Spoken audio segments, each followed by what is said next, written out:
Olá, queridos alunos, tudo bem? Eu sou a professora Valquíria Paiva e você está aqui no meu canal Química na Cuca. Seja muito bem-vindo.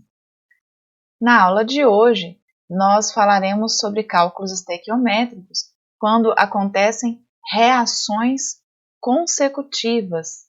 Então, se você ainda não viu os demais vídeos da série de cálculos estequiométricos, eu indico que você assista o card que vai aparecer aqui na parte de cima. Vamos para a aula?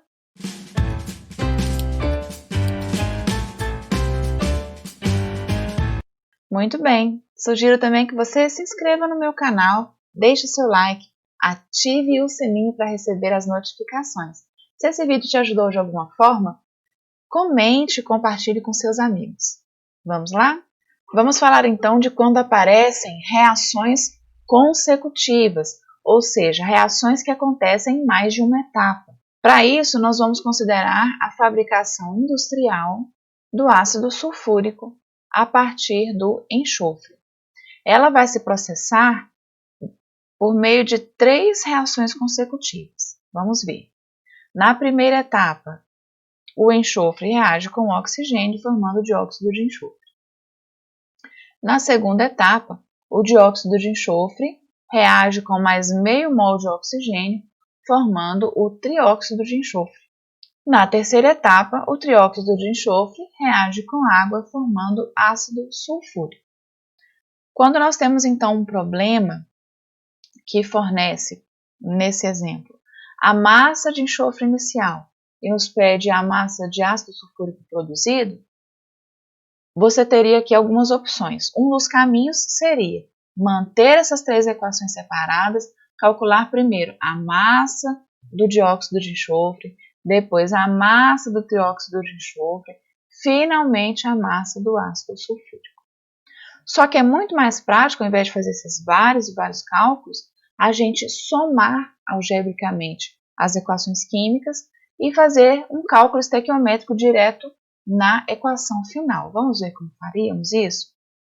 Então, por exemplo, aqui, uma pergunta.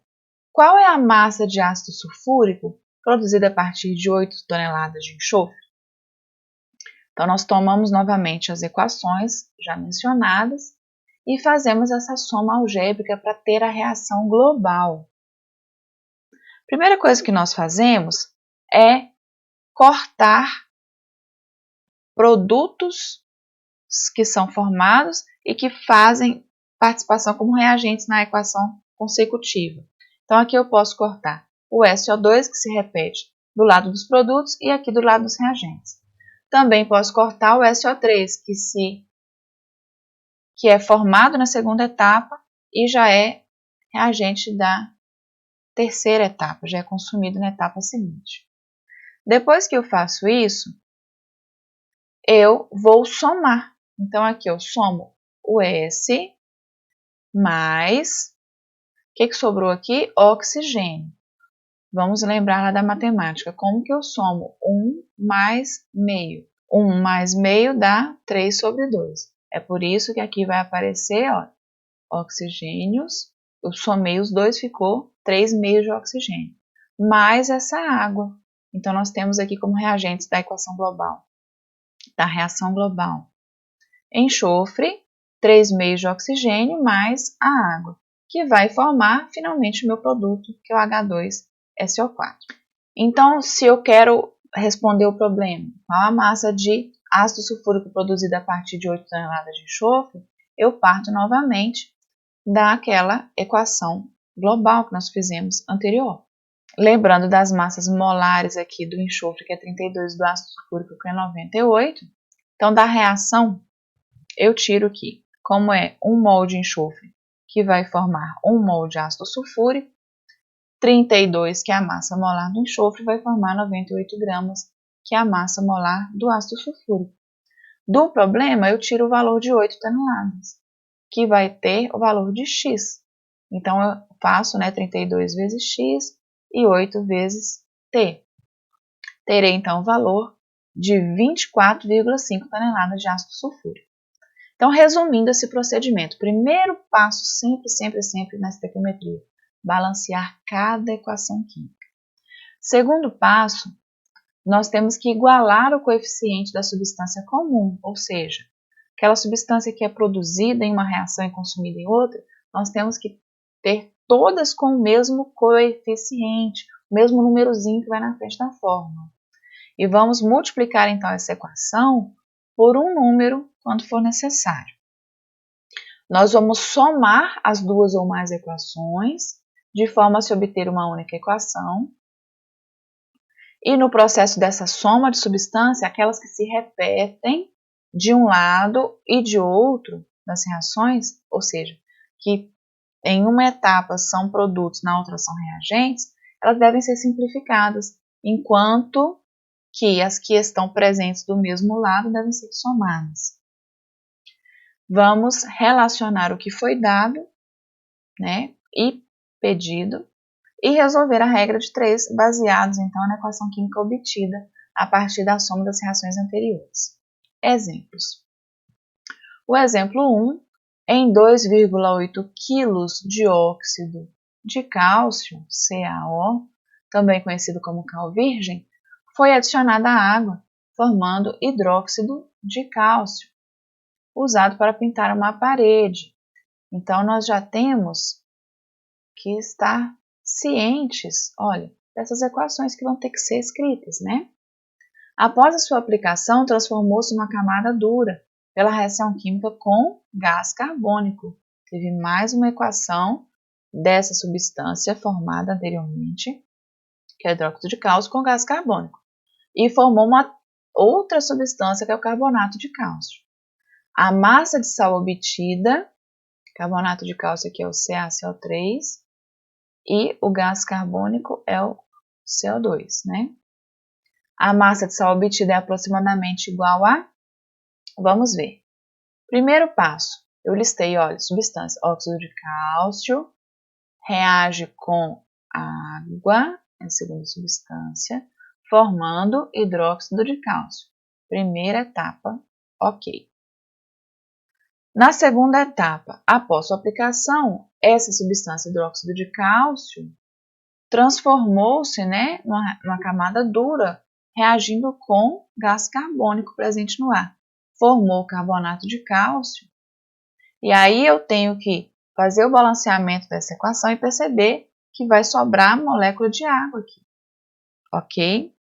Muito bem. Fizemos estas duas equações. Para eu fazer agora a equação geral, eu preciso observar as substâncias que se repetem. Olha o caso da água. Ela é aqui um reagente, aqui ela é um produto, então eu posso cancelar. E o caso do hidróxido de cálcio, que aqui é um produto e aqui ele é um reagente, também posso cancelar. O que vai sobrar para mim? O CaO, o gás carbônico e o CaCO3, que é o carbonato de cálcio. Então, a partir do momento que eu já sei a equação geral, a reação global, eu posso prosseguir resolvendo a questão, né? Aqui eu tenho massas molares do óxido de cálcio, que é 56, e do carbonato de cálcio, que é 100. Então, eu tenho lá a equação geral, eu copio aqui de novo. Eu tenho 1 mol de óxido de cálcio reagindo com 1 mol de dióxido de carbono, formando 1 mol de carbonato de cálcio. 1 mol de óxido de cálcio corresponde a 56 gramas, vai formar 100 gramas de carbonato de cálcio. Esses valores eu tirei das massas molares. E aí vem o dado do exercício, 2,8 kg vão formar X. Faço, né, a regra de 3, a multiplicação cruzada, e eu terei o valor de 5 kg de CaCO3. Então, nós teremos aqui a letra A. O exemplo 2. Duas reações que ocorrem na produção do ferro são representadas por... Então, aqui já nos deu as duas reações. 2 mols de carbono sólido reagem com 1 mol de oxigênio gasoso, formando 2 mols de monóxido de carbono gasoso.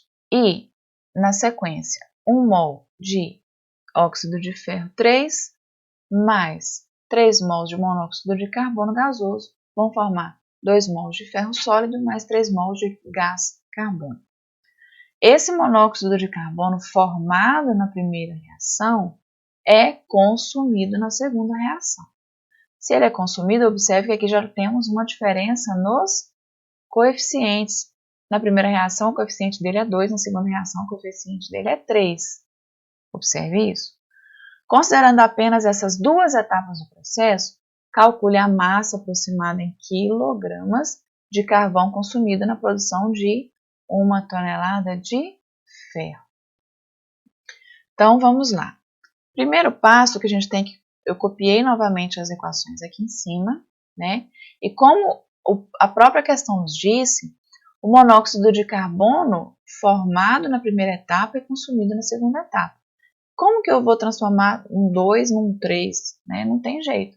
Então, eu vou fazer uma multiplicação aqui, ó. Eu vou multiplicar a equação de cima, que tem o coeficiente 2, vou multiplicar por 3. E a equação de baixo, que tem o monóxido com o coeficiente 3, eu vou multiplicar por 2. Então, a primeira equação eu vou multiplicar por 3. E a segunda equação eu vou multiplicar por 2 para poder cancelar o CO. Vamos fazer? Olha, eu tinha 2 carbonos. Se eu vou multiplicar a equação por 3, então 2 vezes 3, 6. Eu tinha 1 oxigênio. Multiplicado por 3, 3. Eu tinha 2 CO. Multiplicado por 3, 6. A segunda equação eu vou ter que multiplicar por 2 para poder cancelar o CO, que está presente tanto na primeira como na segunda equação. Então, multiplicando o Fe2O3 por 2. Eu tinha 1 vezes 2, ficou 2 Fe2O3. O CO eu tinha 3 vezes 2, 6. O ferro eu tinha 2 vezes 2, 4. O CO2 eu tinha 3 vezes 2, 6. Então, já que eu tenho agora a mesma quantidade de CO, o que eu posso fazer? Fazer minha reação global, né? Aqui eu vou cancelar, olha, 6CO com esse outro 6CO daqui de baixo. Então, eu vou ter a minha reação global. Eu copio 6 carbonos mais 3 oxigênios mais 2 óxido de ferro 3, formando 4 ferro mais 6 CO2. Aqui eu tenho, então, a minha equação global ou reação geral. Eu copiei novamente aquela equação geral que acabamos de fazer, considerando as massas molares aqui, olha, eu sei que 6 mols de carbono vão formar 4 mols de ferro. E aqui na equação, pede justamente para considerar essas duas substâncias. O carvão, que está representado aqui pelo carbono, e o ferro. Por isso que eu relacionei essas duas substâncias. Então, como tem 6 mols de carbono, eu vou fazer 6 vezes 12, de onde sai o 12? Da massa molar do carbono. 6 mols de carbono, 6 vezes 12, vai formar 4 mols de ferro, 4 vezes 56. E eu quero formar 1 tonelada. 1 tonelada é a mesma coisa que 1000 quilos. Então, eu tenho aqui a multiplicação cruzada e a resposta de 321 quilos de carbono que são formados nesta reação. Essa foi a nossa aula de hoje. Muito obrigada por assistir. Inscreva-se no meu canal, deixe o seu like e acompanhe os demais vídeos. Compartilhe. Fique com Deus. Tchau.